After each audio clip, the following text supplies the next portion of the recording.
Hey y'all, happy Wednesday. Hope you all have had a good week, a good first day back, all that kind of thing. We are actually gonna move into our new unit, I guess, this week, and we're gonna start with this, the political geography. So our new unit, what we're gonna be doing the next couple of weeks is dealing with religions. Specifically, we're going to look at Judaism, Christianity, and Islam, and kind of talk about their creation, like how they came around, how they became worldwide religions, where did they start, that kind of thing. We are going to start with Judaism, and we're going to look at where Judaism started in the world. Now, some of you may already know this, some of you may not know this. Judaism starts in Mesopotamia, Israel, that area.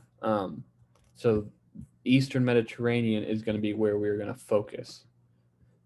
So a reminder from yesterday that political geography is just studying the political makeup of each country and how they interact with each other politically, culturally, that kind of thing. Borders, capitals, government, that kind of thing.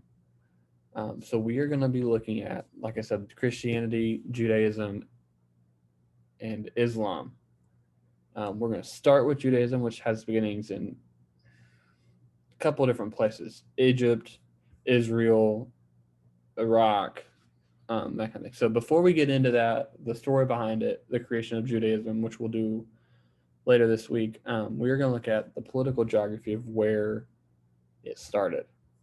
So there is going to be 6 countries that I want you to kind of pay attention to. And they're these countries right inside the circled area here.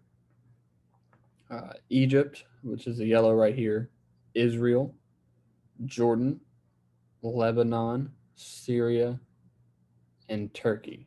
I didn't include Cyprus here because they're on their own. So this is the part of the world we're dealing with. If you remember from our Mesopotamia unit, we already talked about Iraq and parts of Syria, but we're going to throw them back into this here. So if you haven't already, there should have been a notes page on the beginning of this module. If you haven't, go ahead and open that up. You won't be turning these in this time, but I still want you to take the notes over so you have it. That way, when we come back to school in person, hopefully after next week, you'll be able to reference this if you need it. So the 6 countries I mentioned: Egypt, Israel, Lebanon, Turkey, Syria, and Jordan.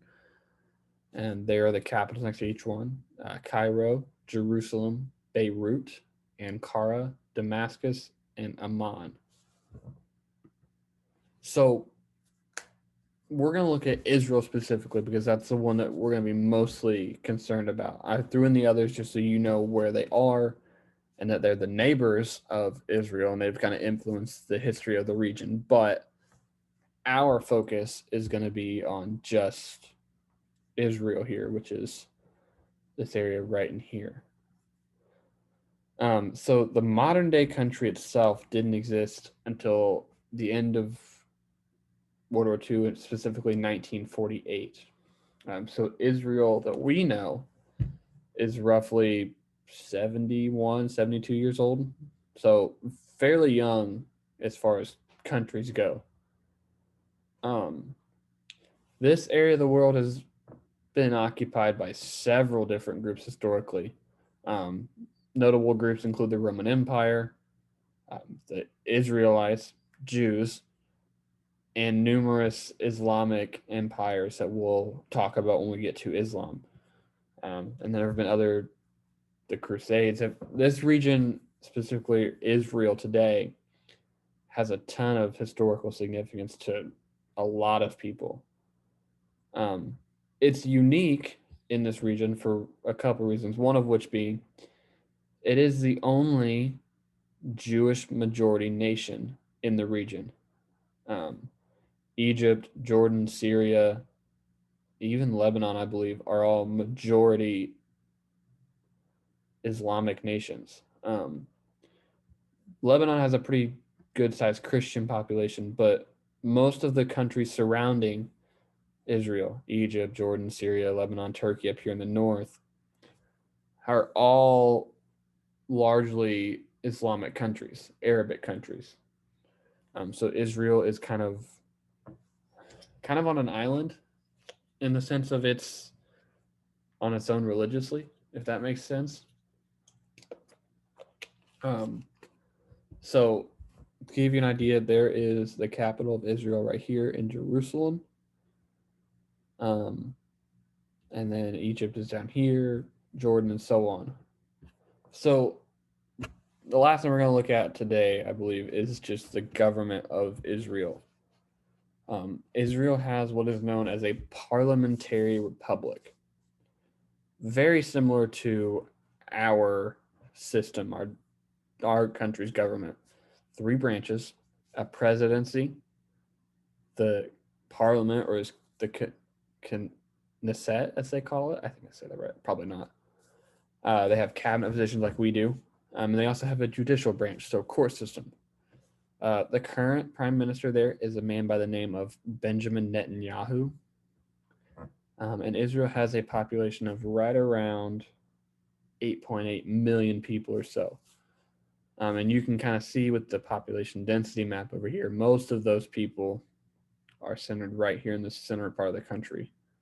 And then there's this big empty spot down here where not a lot of people are physically at because of the climate and physical stuff, which we will look at tomorrow. So that was a very quick, very surface level political geography take of the region that we're going to be spending a good amount of time in. So hang on to those notes if you haven't already. You do not have to turn them in. And tomorrow we are going to look at the political or physical geography of this region. So we'll talk more about like climate, culture, that land physical features, that kind of thing. So that is what we will be doing tomorrow. If you guys have any issues with the notes or any questions, let me know. Otherwise, I hope you'll have a good rest of your Wednesday, and I will see you all back here tomorrow.